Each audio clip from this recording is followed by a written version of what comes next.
Trivandrum base ചെയ്ത് ഒരു customer നമ്മളെ PC ബിൽഡ് ചെയ്യാൻ വേണ്ടി കോൺടാക്ട് ചെയ്തു. പുള്ളിക്ക് വേണ്ടത് വീഡിയോ എഡിറ്റിങ്ങിനും ഗെയിമിങ്ങിനും വേണ്ടി ഒരു പവർഫുൾ സിസ്റ്റം.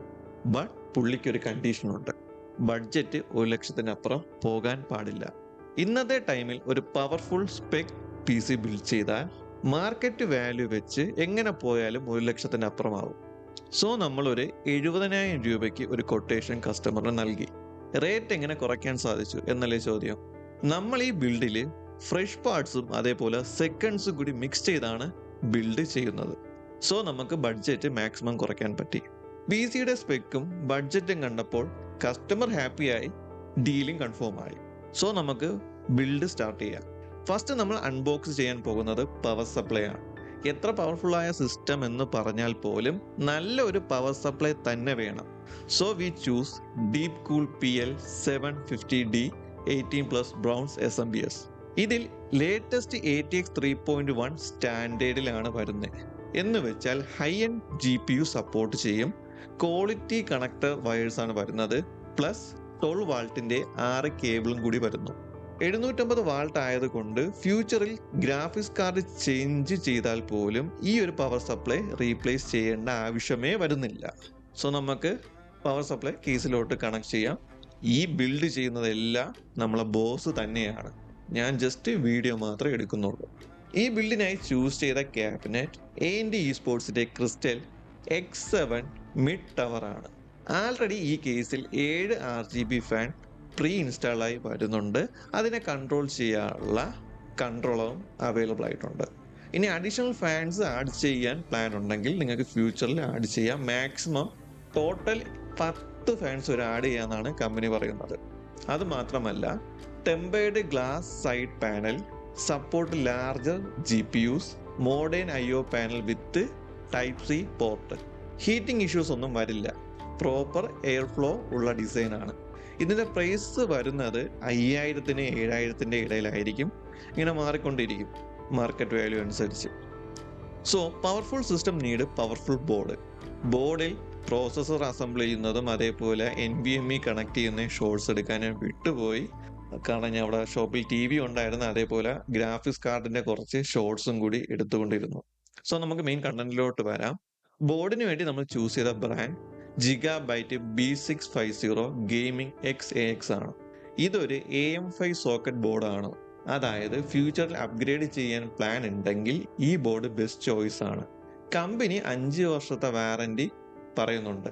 പിന്നെ ഈ ബോർഡിൽ തന്നെ ഇൻബിൽഡ് ആയിട്ട് വൈഫൈ ബ്ലൂടൂത്ത് സപ്പോർട്ട് വരുന്നുണ്ട്. സോ എക്സ്റ്റേണൽ കണക്ടിവിറ്റി ഡിവൈസിന്റെ ഒരു ആവശ്യവും നമുക്ക് വരുന്നില്ല. പ്രോസസ്സറായി വരുന്നത് AMD Ryzen 5 7600 ആണ്. 6 കോർ 12 ത്രെഡ് വരുന്നുണ്ട്. ഈ പ്രോസസ്സർ ഒരു സെക്കൻഡ്സ് ഹാർഡ്വെയർ ആണ്. നമ്മൾ ഫുൾ വർക്കിംഗ് കണ്ടീഷൻസ് ഒക്കെ ചെക്ക് ചെയ്ത് വിത്ത് ടെസ്റ്റിംഗ് വാറന്റിയോടെയാണ് ക്ലയന്റിന് പാസ് ചെയ്യുന്നത്. ഈ പ്രോസസ്സർ യൂസ് ചെയ്ത് എഡിറ്റിംഗ് റെൻഡറിങ് ഒക്കെ സ്മൂത്ത് ആയിട്ട് നമുക്ക് എക്സിക്യൂട്ട് ചെയ്തെടുക്കാൻ പറ്റും. എഡിറ്റിംഗ് ഒക്കെ വീണ്ടും സ്മൂത്ത് ആക്കാൻ നമുക്ക് റാം കപ്പാസിറ്റി മാക്സിമം ആയിരിക്കണം. സോ അതിനുവേണ്ടി 16 GB DDR5ന്റെ 2 സ്റ്റിക്കാണ് നമ്മൾ പ്രൊവൈഡ് ചെയ്യുന്നത്. ബ്രാൻഡ് നെയിം വരുന്നത് G-Skill ആണ്. ഇതിന്റെ സ്പീഡ് വരുന്നത് മാക്സിമം 6000 MHz വരെ കിട്ടും. റാം 2 സ്റ്റിക്ക് ആയതുകൊണ്ട് നമ്മൾ 2 ചാനലിലോട്ടാണ് കണക്ട് ചെയ്യുന്നത്. ഒന്ന് ഫസ്റ്റ് പോർട്ടിലും അതേപോലെ സെക്കൻഡ് പോർട്ടിലോട്ടും. പ്രോപ്പറായിട്ട് ലോക്ക് വീണൊന്നും കൂടി ശ്രദ്ധിക്കണം. അതൊരു ഇമ്പോർട്ടന്റ് ഫാക്ടറാണ്. പിന്നെ സ്റ്റോറേജിന് വേണ്ടി നമ്മൾ യൂസ് ചെയ്തത് Gigabyte തന്നെയാണ് യൂസ് ചെയ്തത്. 512 GB NVMe SSD. അടുത്ത കമ്പോണന്റ് ആണ് graphics card. Zotac RTX 3060 8GB കാർഡാണ് ഈ ഒരു ബിൽഡിൽ നമ്മൾ ചൂസ് ചെയ്തത്. ഇത് നമ്മുടെ ഷോപ്പിലുള്ള ടെസ്റ്റഡ് സെക്കൻഡ് ക്രൈറ്റീരിയയിലുള്ള ഒരു ഹാർഡ്വെയർ പീസാണ്. പുതിയ കാർഡ് വാങ്ങിയാൽ നല്ലൊരു പ്രൈസ് എമൗണ്ട് വരും. സോ സെക്കൻഡ്സ് ആകുമ്പോൾ മാക്സിമം നമുക്ക് എന്ത് ചെയ്യാൻ പറ്റും, ബഡ്ജറ്റ് കുറയ്ക്കാൻ പറ്റും.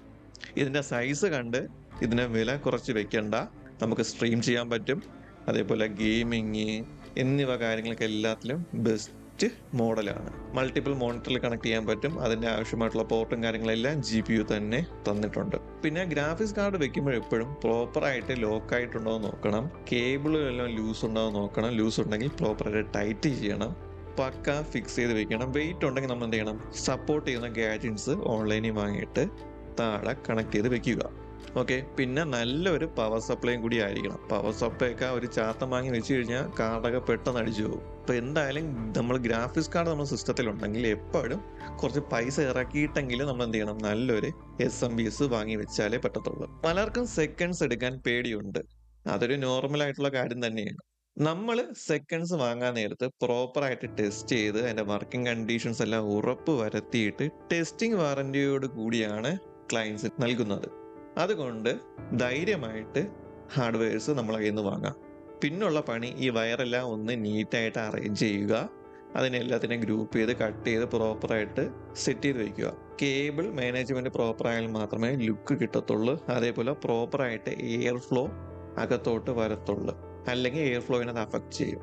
ഓക്കെ, നമ്മൾ സൈഡ് പാനലും വെച്ചിട്ടുണ്ട്, ബിൽഡ് ഫുൾ കംപ്ലീറ്റ് ആയിട്ടുണ്ട്. ലുക്ക് എങ്ങനെ ഉണ്ടെന്ന് നോക്കുക.